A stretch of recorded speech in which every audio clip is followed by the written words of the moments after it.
मुफ्ती साहब, जब से ये जो कोविड-19 नाम की बीमारी आई हिंदुस्तान में, ऐसे पूरी दुनिया में फैल गई है, हाहाकार मचा रखा है, जिसकी कोई वैक्सीन नहीं है। लेकिन जब हमारे हिंदुस्तान में आई और सरकार ने प्रिकॉशन के तौर पे, सलामती के तौर पर कहा कि भाई इसके अंदर गैदरिंग बंद कर दिया जाए, लोगों की जो भीड़ है बंद कर दी जाए, तो सलामती के रूप से मस्जिद, मंदिर, सारी चीजें बंद कर दी गई। अब जो नास्तिक लोग थे, जिनको आप एक्सपोज भी कर रहे हो आपके वीडियो में पिछले काफी दिनों से, वो एक्टिव हो गए और उन्होंने कहा कि मतलब इस तरीके की पोस्टें डालने लगे कि देखो वेटिकन भी बंद है, काबातुल्लाह भी बंद है और सिद्धि विनायक मंदिर भी बंद है, सिर्फ खुले हैं तो इंसानों के बने हुए अस्पताल खुले हैं। तो ये बात को कहीं की बात कहीं और लेके जा रहे हैं और इससे बहुत सारे जो हमारे आस्तिक भाई है, चाहे हिंदू हो, मुस्लिम हो, सिख हो, ईसाई हो, उनको ठेस पहुंची। तो बहुत सारे लोगों ने मुझे राब्ता किया कि मुफ्ती साहब से इस सवाल के ऊपर जवाब लिया जाए, क्योंकि आप एक इस्लामिक स्कॉलर भी हो और हमारे से अच्छा आप नॉलेज भी रखते हो इस्लाम का और साइंस टेक्नोलॉजी का भी। तो इस पर आपका पॉइंट ऑफ व्यू क्या है? देखिए, ऐसा है कि वेटिकन और सिद्धि विनायक मंदिर के बारे में तो वही लोग बताएंगे जो वहां जाते होंगे लेकिन काबे के ताल्लुक से हम बहरहाल बता सकते हैं।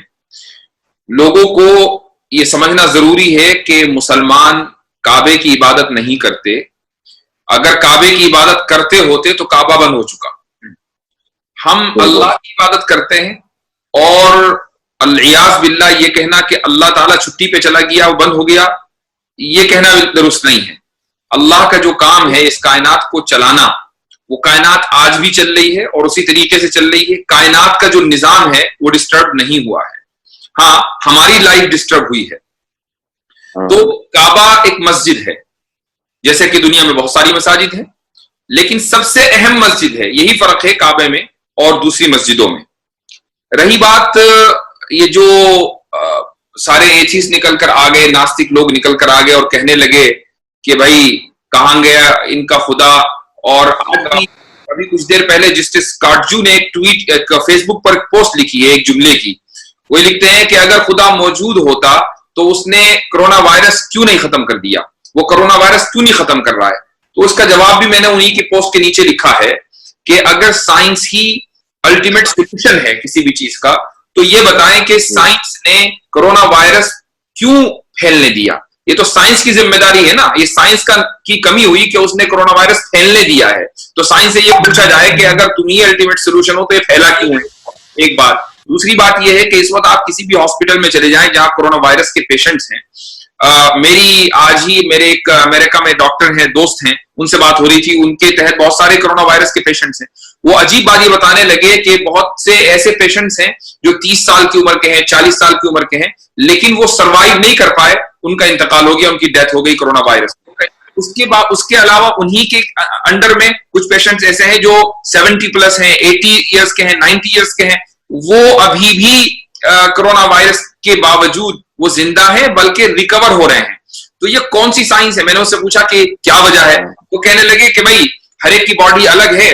जो 30-35 साल के लोग हैं उनकी बॉडी ने रिस्पॉन्स नहीं किया, हमने दवाई दी, और जो 80-90 साल के लोग हैं उनकी बॉडी रिस्पॉन्स कर रही है। तो अब सवाल ये कि ये कौन सी साइंस है कि जो एक की बॉडी को तो रिस्पॉन्सिव बना देती है, दूसरी की बॉडी को रिस्पॉन्सिव नहीं बनाती। ये अल्लाह ताला की मर्जी है कि एक का वक्त आ गया तो उसकी बॉडी ने रिस्पॉन्स करना बंद कर दिया, दूसरे का वक्त नहीं आया, वो 90 साल का हो गया लेकिन उसकी बॉडी रिस्पॉन्स कर रही है।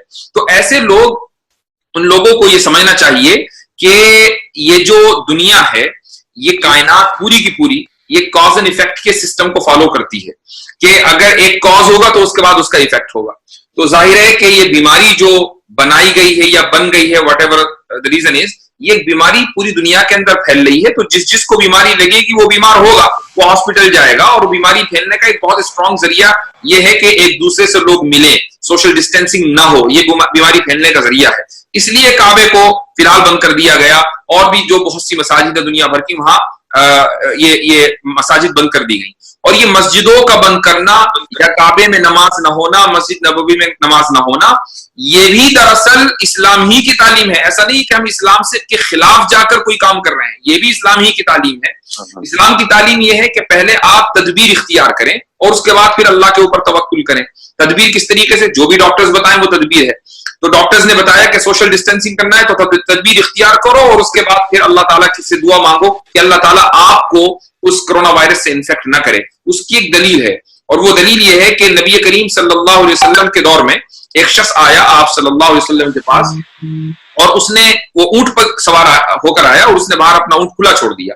तो आप अलैहिस्सलातु वस्सलाम ने उससे दरियाफ्त किया कि तुमने ऊंट क्यों खुला छोड़ा है? तो वो कहने लगा कि मैंने इसलिए छोड़ दिया कि चूंकि मैं अल्लाह के ऊपर तवक्कुल करता हूं और अल्लाह ताला मेरे ऊंट की हिफाजत करेगा।